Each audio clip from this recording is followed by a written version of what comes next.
How is everybody? Mr. What is Clark, going on? how are you, my friend? Good. And you, buddy?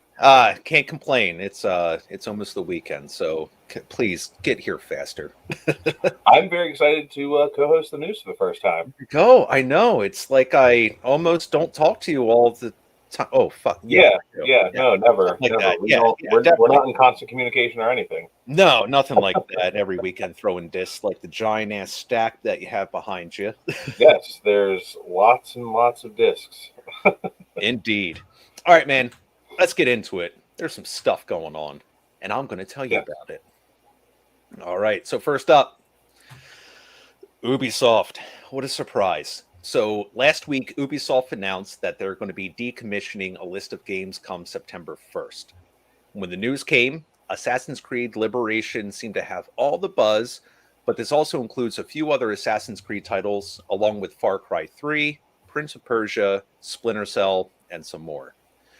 Ubisoft did dispel some wrong information, or it wasn't communicated in the right way right off the bat. So a lot of people were, when they logged into Steam, made it look like that they weren't going to be able to access anything having to do with the game, even like you bought it, hey, we're just going to pull it from the library. But Ubisoft did make an announcement saying that the purchase games are still going to be accessible to an extent. The DLC and online features will be affected, and that's to allow them to focus their resources on newer and more popular titles. So, I mean, what do you really expect to get out of that? That is. Yeah, so current owners will still be able to access, play, or re-download the games that they already have. Decommissioning isn't anything new. It's just when Yeah. people are telling you, like, oh, by the way, those games that you paid for and you really want to play, like, Assassin's Creed, you you can't play it. People are going to get pissed. And typically it's like a slow rollout. It's surprising to see them just be like, "Oh, we're axing, 15 games. Like, here we go. Yeah, We're just going to piss off literally anybody that has any interest in legacy Assassin's Creed anything." yeah, exactly. And that's Now, that's a pretty bad look. That's a pretty bad look, especially for a company that's been so outspoken about how they want to future-proof their games and their DLCs and things like that. Like, it's just a terrible, terrible take and a terrible look for them. yeah, that could have been done a lot better. Now, at least with that, speaking to some of the Assassin's Creeds, Far Cry 3, that's only going to affect the uh, original games, not the remasters. The remasters are actually still going to have that access from what it seems. They had the little asterisk down at the bottom of the list stating for anything that's marked with this, that's what you're going to expect to have the original out. But of course, the remastered one, you can go buy that if you want to. It seems like a weird push. Yeah, it seems like a weird push to get them to a more current gen. And technically, it is. Most of these things are going to be like the 360, the PS3 eras. So, Yeah, like, you're looking at something that's two console generations. The 360 and the PlayStation 3, everyone's kind of just waiting for them to start shoring up and closing out those services at all. Like, right, I know PlayStation took a huge step towards getting that done with closing the PSN shop on like the Vita and right. 3 and things like that. So I understand everyone's like real, it's a very polarizing thing, but it's going to start happening more and more, and people have to Exactly. just prepare for it. Yeah, I If mean, you really like your games, buy a disc version of it. If you really absolutely want to play it forever, get a disc version of it. And that is coming as someone who I haven't bought the disc version of a game unless I was forced to in the last like 4 years. So yeah, there you go. You heard it from the horse's mouth. But I swear to God, you're not a horse. Oh my God, you're a horse? Honestly, Diane, I'm surprised. All right, next one, which I'm kind of excited about, is Supermassive Games, the game developer behind Until Dawn, the Dark Pictures anthology, and The Quarry, announced that they have been acquired by the Denmark-based company Nordisk Games. So last year, Nordisk Games actually bought into Supermassive for a 30.7%, 30.7% partnership stake in the company. And now they just pretty much have, well, not pretty much, now they have the whole thing. So at least with that, having such a positive experience over the past year, it wasn't a difficult decision when Nordisk Games wanted to explore increasing their investment. And that was stated by Supermassive CEO Pete Samuels. So Nordic Games CEO Mikkel Viter said they still want Supermassive to continue with their story-driven narrative games, and there's already a good bit in the pipeline, or at least there's already one or two in development, but they actually, Supermassive, registered trademarks for 6 titles. So that's just saying kind of what they have, on coming along the line. So, I mean, you never know how it's going to go when a company is acquired, but from the way it sounds, it's like, hey, we want to be here to really build it up. It's already got like a big fan base, so why the hell not? I mean, sometimes, like, especially with acquisitions like this, companies implode, like THQ. How THQ ended up, getting dissolved after it just kept buying and buying up all these different developers, like that. But then you have like a company like Square Enix, love or hate the titles that they're putting out. That partnership has been going on, I want to say, almost 20 years now, strong. Something like that. More. Yeah. And like that, they have just continued. Like now it's Square Enix, and like I think they bought Eidos as well, or Eidos is in something there like that. I think you might be right. Yeah.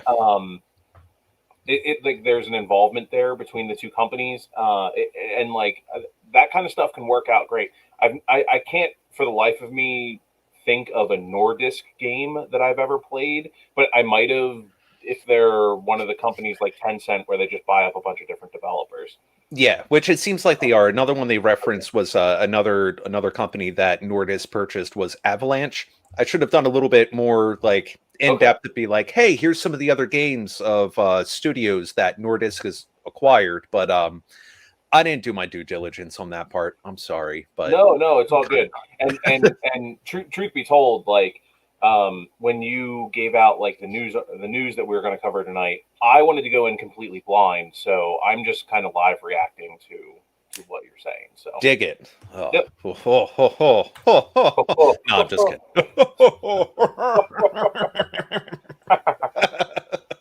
That's fucking dumb. I love it. All right. Next up, Ken Saber 2 surprise. Hey, look, it's Rockstar again. Who would have imagined? And now we are talking about the red-headed stepchild of Rockstar being dealt another blow. So Rockstar did announce that they will not be releasing any more major themed updates for Red Dead Redemption Online and focusing more resources onto Grand Theft Auto 6. Now, again, it doesn't come as a surprise with the last major update for Red Dead being a year ago. And funny enough on that, I did read something where actually a lot of the players held a funeral for Red Dead. Because they were, because they were like, we've basically been forgotten for so long. So what's the difference now? Let's make it official now that Rockstar is actually making this statement. I'm sure it was a bloodbath. I'm sure it was. I would have loved to fucking see that. Yeah, that would have been cool. That one never caught on with me. Red Dead Online. I played a lot of Grand Theft Auto Online. But Red Dead Online just never caught on, and I honestly think it's because they didn't give it enough attention. Yeah. So I do feel bad that there is a huge community for it, and they even tried to give it away for free for a while. They were like, we require that you own this system. However, if you actually just go ahead and buy Red Dead Redemption for $5, which the game alone is worth a full 60, but and Red Dead Online was fun. I played a few sessions with one of our close friends and former podcast members, and it was a good time, but it got real boring. It got real boring. Yeah. Yeah. No, I dabbled a little bit, but I was more kind of like on the main storyline, and maybe that's pretty much it. I mean, when you have Grand Theft Auto Online just being an absolute juggernaut, I mean, why would they keep spending money on something that's not really bringing too much else in? As much as I love the Red Dead franchise, but yeah, at least with that, there is a plan in place to keep the online world active, but it's basically on life support. And a quote is, "Over the past few years, we've been steadily moving more development resources towards the entry in the Grand Theft Auto series, understanding more than ever the need to exceed players' expectations and for this next entry to be the best it can possibly be. So as a result, we are in the progress of making some changes to how we support Red Dead Online, which pretty much means don't expect a whole lot. Maybe stuff won't be as broken, but that's been a problem for some time." Because this announcement actually did draw some fire from Red Dead News. It's a fan-run Twitter account blasting Rockstar for their management of the online portion of the game pretty much since its inception. And I think they kind of summed it up in 2 words pretty well. Poor form. Just like, bad form, Peter. Bad form. Peter is Rockstar, just with billions and billions of fucking dollars. Yeah. What a jerk. But what are you going to do? All right. Speaking of Red and things heating up, calling to all Switch owners, Nintendo released a statement warning Switch owners to not use their system if the surrounding temperatures reach 95 degrees Fahrenheit or above. So this comes in response, actually, because many places around the world are reaching near record numbers. So like the temperatures anyway. So Nintendo was trying to get ahead of it. Now I know like last month, I think it was England had their highest temperatures to date. And with a lot of like European countries and whatnot, air conditioning really isn't a thing. So I think that's why they're trying to be a little more prevalent. Now, the Switch is programmed to automatically shut down if internal temperatures get too high, usually. But it's a fair warning to not harm any of the components inside. So stay cool, people. Yeah, Wonder if they're having. Has there been any reports of like lithium batteries blowing up or anything like that? That's typically why they do that. I know. I had an old cell phone that I left in my work truck. Oh God! When I was delivering, and I came back in and it was just like heat warning. The phone is no longer functioning. I was like, oh, and it took 4 hours for it to turn back on. No kidding. Yep. I went home and ended up putting it in my fridge. Letting it cool down. Yeah, there you go. Yeah. So if your Nintendo Switch gets hot, you heard it first from Matt. Throw it in your refrigerator. Do not put a Nintendo Switch in your refrigerator. Maybe deep freeze. And blame me. Don't do that. Cool. All right, you heard it. Sub-Zero Freezer by yes. Yeah, just pour some the liquid dry nitrogen ice on it. It'll work perfect. There we go. Done. All right. So then that Clark is why Nintendo pays you the big bucks. Yes. Yeah. All right. And our final story tonight.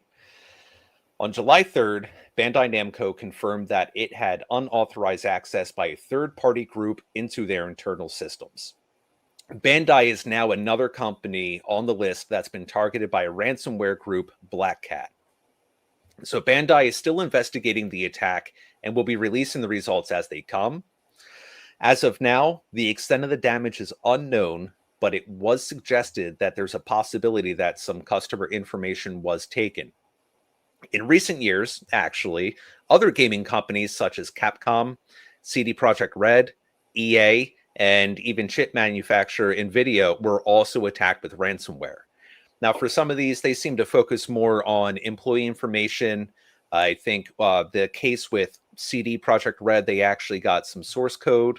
Capcom had some, they leaked out information about games that were in development and, basically just kind of spoiling shit so they can get paid because that's what hackers do sometimes. Yeah. Yeah. So we'll have to wait for an investigation findings to see what exactly was targeted and what was actually taken. Now, with that, Bandai did say, they apologize for this happening.